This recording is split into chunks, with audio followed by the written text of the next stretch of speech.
तत्रैकस्थं जगत्कृत्स्नं प्रविभक्तमनेकधा अपश्यद्देवदेवस्य शरीरे पाण्डवस्तदा।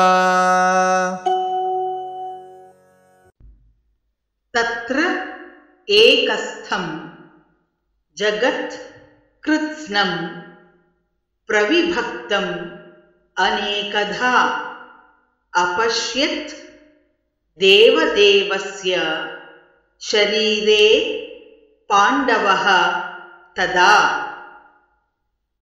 तत्रैकस्थं जगत्कृत्स्नं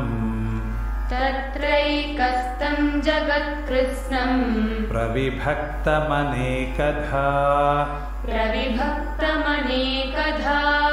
अपश्यद्देवदेवस्य शरीरे पाण्डवस्तदा। तत्रैकस्थं जगत्कृत्स्नं प्रविभक्तमनेकधा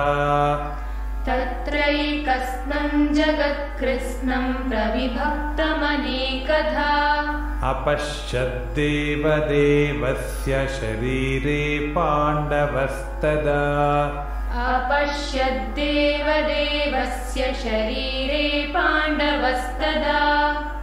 तत्रैकस्थं जगत्कृत्स्नं प्रविभक्तमनेकधा अपश्यद्देवदेवस्य शरीरे पाण्डवस्तदा।